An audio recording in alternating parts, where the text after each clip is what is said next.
Our journey through space-time often takes us to distant galaxies and newborn stars. But sometimes the greatest mysteries lie buried beneath our own feet, hidden in the whispers of myth and the gaps in our historical records. Imagine, if you will, a time long before the recognized dynasties of China, around 5000 BCE. The story we are told usually begins with primitive societies, with stone tools and fledgling agriculture. But what if that story is incomplete? Let's travel back to a forgotten era, to a civilization that flourished on the central plains of what is now China, a culture so advanced it defies our conventional timeline of human progress. This wasn't a world of mud huts and sharpened rocks. This was a civilization of breathtaking sophistication. Dominating the skyline are structures that defy belief. Not pyramids of rough-hewn stone, but elegant towering obelisks made of a translucent glass-like material. Alongside them stood pyramids, not as tombs for dead kings, but as centers of learning and meditation. Their perfect geometric forms designed to harmonize with the energies of the earth and the cosmos. The people who built these magnificent structures were guided by a unique philosophy. For them, science and morality were two sides of the same coin.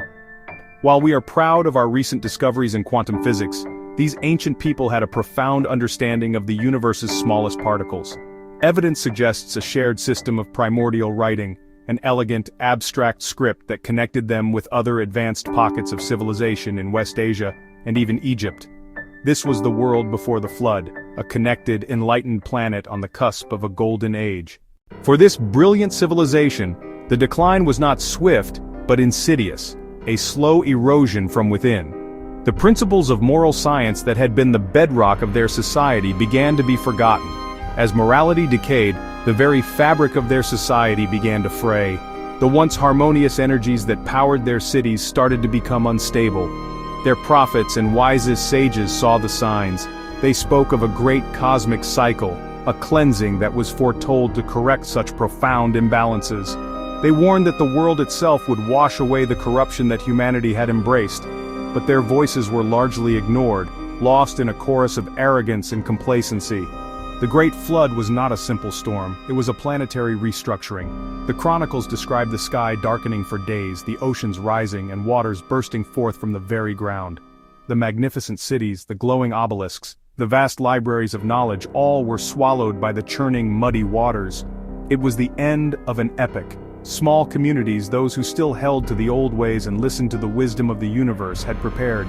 They abandoned the doomed plains and fled to the highest ground they could find. As the waters rose, they watched from the mountaintops as their world disappeared beneath the waves, carrying with them not just their lives, but the faint, precious memory of the civilization that was lost. In the aftermath of the deluge, the world was a different place.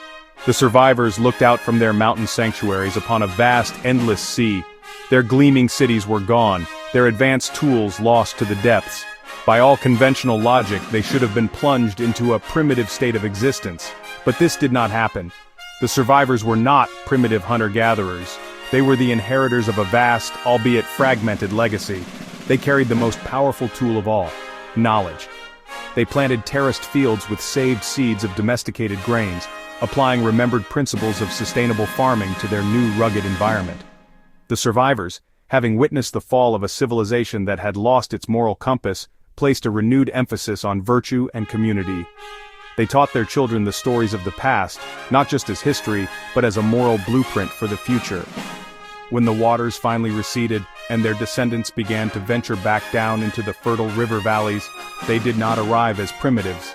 They came as pioneers with a rich heritage of knowledge. As civilization re-established itself in the fertile river valleys, a truly remarkable era dawned, the reign of the Yellow Emperor, Huangdi. This period, around 2700 BCE, is remembered in Chinese culture not merely as a historical time, but as a mythical golden age. It was an age of wonders, a time when the veil between the human and divine realms was thin. Gods, immortals, and enlightened beings walked among humans, offering guidance and sharing profound wisdom.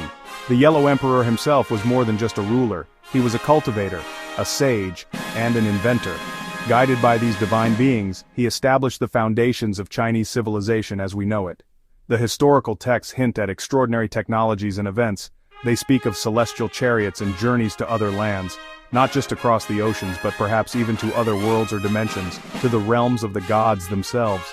The people learned to harness Earth's energies in new ways, developing forms of acoustic levitation and advanced healing arts. It was a time of immense creativity and discovery, where the limitations of the physical world seemed to melt away. This period cemented a core idea in the Chinese worldview: the unity of heaven, earth, and humanity. Rulers were not just political leaders, they were intermediaries, responsible for maintaining the harmony between the mortal world and the divine cosmos.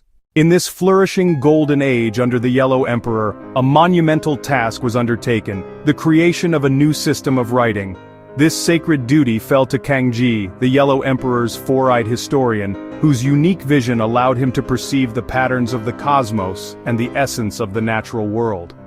The legend says he looked down at the tracks of birds and animals on the ground and up at the constellations in the night sky. In the patterns of nature, he saw a language waiting to be transcribed. Every time someone writes a Chinese character today, they are using a system born from Kangji's cosmic vision, a script designed to capture the essence of reality itself. The evolution of writing tells a powerful story of humanity's journey, from the metaphysical heights of the past to a new, grounded, and enduring wisdom. The story of this lost civilization, its fall and its rebirth, is more than just a fascinating alternative history. It is a grand narrative that lies at the very heart of Chinese civilization, weaving through its philosophy, its art, and its spiritual traditions for millennia. It reminds us that we are part of a cosmic story that is far older and grander than we know. It challenges us to look beyond our perceived limitations and to rediscover the connection between our inner state and our outer world. The legacy of this lost civilization is not just a tale of pyramids and floods. It is a timeless reminder that the path to a brilliant future is paved with wisdom, courage, and the unwavering belief in the divine potential that resides within us all.